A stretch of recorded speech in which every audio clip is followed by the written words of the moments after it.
Hello friends, मैं प्रवीण सिंह स्वागत करता हूं आपके अपने study YouTube channel mission with Akash में। मेहनत इतनी खामोशी से करो कि सफलता शोर मचा दे।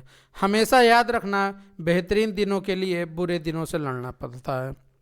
तो इसीलिए आप लगातार मेहनत करते रहें, एक दिन आपकी सफलता क्या शोर जरूर मचाएगी। तो आज हम लेके आए हिंदी में वाक्यांश के लिए एक शब्द का सेशन नंबर 2, जिसमें बहुत अच्छे अच्छे क्वेश्चंस और एग्ज़ाम पॉइंट ऑफ व्यू से जो बहुत ही ज़्यादा इम्पॉर्टेंट हैं उनको लेकर आए हैं। होपफुली आप इस सेशन को बहुत अच्छे से एंजॉय करेंगे।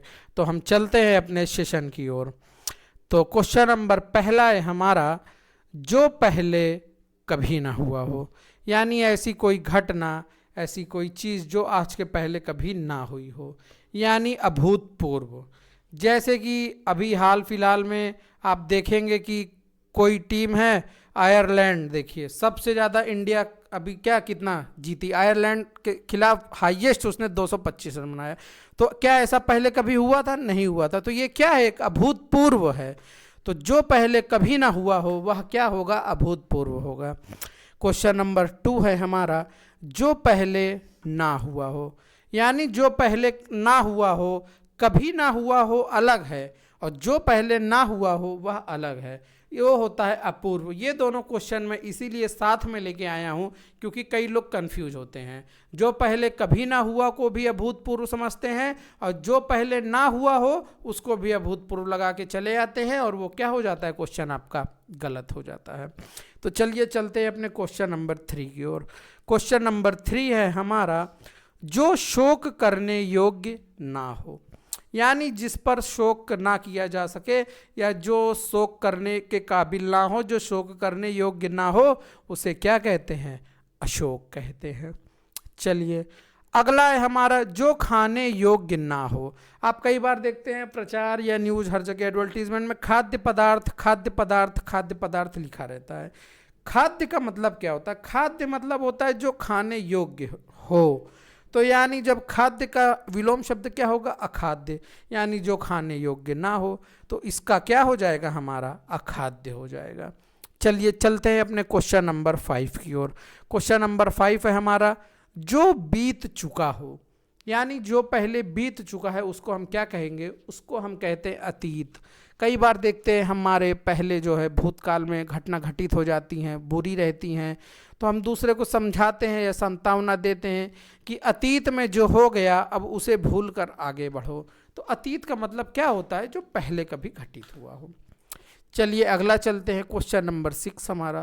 क्वेश्चन नंबर 6 है, जो कभी नहीं मरता।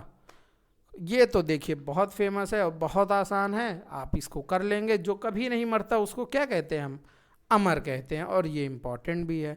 समुद्र मंथन किस लिए हुआ था? उसी अमृत को पाने के लिए हुआ था, जिसको कहते हैं कि अगर इसको आप पी लोगे तो क्या हो जाओगे? अमर हो जाओगे। तो ये तो आसान है, होपफुली ये तो सबको आता होगा। आप देखिए कई वाक्यांश के शब्द, आप ऐसा नहीं है कि आज आप पहली बार पढ़ रहे हैं, आप इन वाक्यांश के लिए एक शब्द को पहले भी कई बार पढ़ चुके होंगे। तो आप देखेंगे कि आपको पहले का कितना याद है और आप नया कितना सीख रहे हैं इससे। तो इसी प्रैक्टिस करने से ही आपको क्या होती है? मेमोरी शार्प होती है, और ये क्वेश्चन जब एग्ज़ाम में आते हैं तो आप तभी सही कर पाते हैं। तो आज इस वीडियो को देखने के बाद भी जो आपका सेशन नंबर 1 था, आप उसको एक बार रिवाइज ज़रूर करिएगा। भले स्पीड में रिवाइज करिएगा, बट विदाउट रिवीजन ये क्या होते हैं? वोकैबुलरी टाइप के जो शब्द होते हैं आप उन्हें भूल जाते हैं। तो चलिए अगला है हमारा क्वेश्चन नंबर 7, जो आगे की ना सोचता हो। यानी वो क्या है?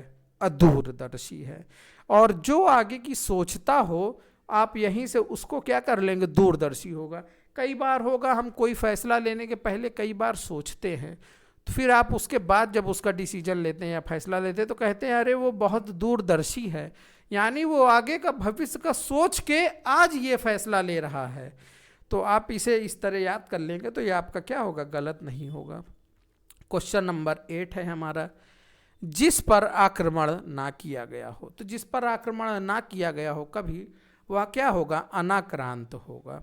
चलिए क्वेश्चन नंबर 9 है हमारा, बिना वेतन काम करने वाला। तो बिना वेतन काम करने वाला जो होता है उसके लिए एक शब्द हम प्रयोग करते हैं, अवैतनिक। और जो वेतन लेकर काम करने वाला होता है उसको कहते हैं वैतनिक। यहाँ से देखिए, एक ही सवाल में आपको दो दो प्रश्नों के उत्तर मैं बता रहा हूँ, जिससे कि आपको क्या हो, कंफ्यूजन ना हो। और अगला है क्वेश्चन नंबर 10 हमारा, जिसका निवारण संभव ना हो, यानी वो क्या है, अनिवार्य है।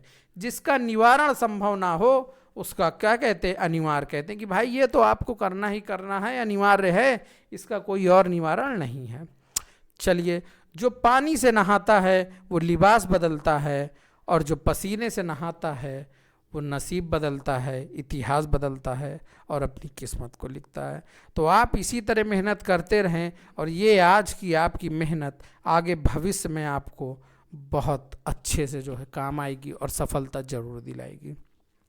क्वेश्चन नंबर 11 है हमारा, जिसका कोई शत्रु ना हो, अर्थात जिसका कोई भी शत्रु ना हो उसको क्या कहते हैं हम, अजात शत्रु कहते हैं। बहुत इंपॉर्टेंट क्वेश्चन है, ट्रिपल स्टार आप इसको बना के नोट कर लेंगे। यूपी पीसीएल में भी कई बार ये आया हुआ है, टेट के एग्ज़ाम में भी कई बार ये क्वेश्चन पूछा जा चुका है। अब बहुत बढ़िया क्वेश्चन की कैटेगरी में इसको हम रखते हैं। चलिए, क्वेश्चन नंबर 12 है हमारा, जो प्रमाण से सिद्ध ना हो सके, यानी जिसको प्रमाण से सिद्ध ना किया जा सके। अब आप पहले तो ये जान लें कि जो प्रमाण से सिद्ध हो सके उसको क्या कहते हैं। तो जो प्रमाण से सिद्ध हो सकता है उसको प्रमेय कहते हैं, और जो प्रमाण से ना सिद्ध हो सके उसको क्या कहेंगे, जस्ट उसका अपोजिट कहेंगे, अप्रमेय कहेंगे। चलिए, प्रमेय आप गणित में देखते भी हैं, तो प्रमेय क्या होती है, जिसको सिद्ध करते हैं, कोई भी नियम होता है, कॉन्सेप्ट होता है, उसको सिद्ध ही तो करते हैं हम उसके द्वारा, प्रमेय के द्वारा। तो जो प्रमाण से सिद्ध ना हो सके उसको हम क्या कहेंगे, अप्रमेय ही तो कहेंगे। चलिए, अगला चलते हैं हम क्वेश्चन नंबर 13, जिसका इलाज ना हो सके। अब देखिए, कई बार हम देखते हैं कई बीमारी होती है, कई मरीज होते हैं, उनका क्या होता है, डॉक्टर भी जवाब दे देता है, कहता है अब इसका इलाज नहीं हो सकता है, अब सब क्या है, भगवान भरोसे। तो जिसका इलाज ना हो सके उसे हम क्या कहते हैं, असाध्य कहते हैं। बहुत अच्छा एग्जाम्पल है, इसको भी आप इम्पोर्टेंट करके ज़रूर नोट करेंगे, क्योंकि बढ़िया एग्जाम्पल हैं ये सब, एग्जाम में आए हुए क्वेश्चंस हैं। क्वेश्चन नंबर 14 है हमारा, जो अवश्य होने वाला हो, यानी जो होना ही होना है, जो अवश्य होने वाला हो उसको क्या कहेंगे हम, अवश्यंभावी।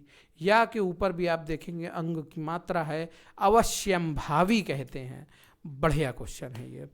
क्वेश्चन नंबर 15 है हमारा, आवश्यकता से अधिक धन को ग्रहण ना करना, कि जितनी आवश्यकता है उतना ही धन ग्रहण करिए, आवश्यकता से अधिक धन ग्रहण ना करिए। तो जब इसका आएगा कि वाक्यांश के लिए एक शब्द, आवश्यकता से अधिक धन को ग्रहण ना करना, तो उसका होगा अपरिग्रह होगा।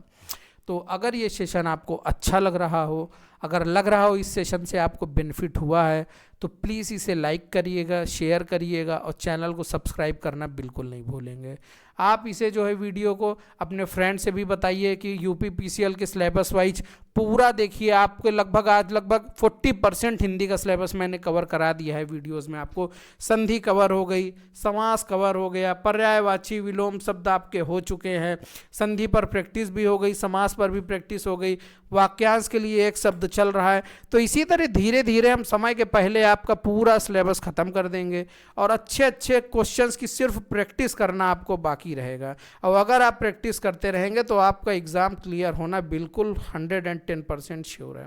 तो लास्ट हमारा क्वेश्चन है, क्वेश्चन नंबर 16, सामान्य या व्यापक नियम के विरुद्ध। यानी कोई भी चीज़ आप देखते होंगे सामान्य या व्यापक नियम के विरुद्ध है, तो उसको हम क्या कहते हैं, अपवाद कहते हैं। जैसे समास में हमने आपको कुछ अपवाद बताए थे कि ये जो है कर्मधारय भी हैं, बहुव्रीहि भी हैं। कई बार आप हिंदी में भी देखते हैं कि, या और कई शब्दों में, जैसे आप विज्ञान में अक्सर सुनते होंगे कि ये अपवाद धातु है, यानी इस वर्ग के सभी तत्व क्या है, धातु हैं, लेकिन एक ये धातु है जो धातु ना हो कि क्या अधातु है, तो हम उसको क्या कहते हैं, ये अपवाद है। तो इस तरह यानी जो भी अपवाद होते हैं वो सामान्य या व्यापक नियम के क्या होते हैं, हमेशा विरुद्ध करते हैं। तो फ्रेंड्स, अगर ये सेशन आपको अच्छा लगा हो तो वीडियो को लाइक करिएगा, शेयर करिएगा, सब्सक्राइब करिएगा, और लाइक और कमेंट करना बिल्कुल ना भूला करें, क्योंकि ये हमारे लिए फीडबैक होता है, यही हमारे लिए क्या होता है, यही हमारे लिए मोटिवेशन होती है। और अगर आपको इन वीडियोस की लिंक एक जगह प्लेलिस्ट, और आगे चल के हम आपको नोट्स भी प्रोवाइड कराएंगे, इसकी पीडीएफ भी आपको प्रोवाइड कराएंगे, तो उसके लिए आप क्या करेंगे, हमारा टेलीग्राम चैनल है मिशन विथ आकाश अकाउंटेंट नाम से है, जिसकी लिंक हम आपके जो है चैनल में इसी वीडियो के डिस्क्रिप्शन में टाइप कर देंगे। आप वहाँ से चैनल को डायरेक्ट ज्वाइन कर सकते हैं।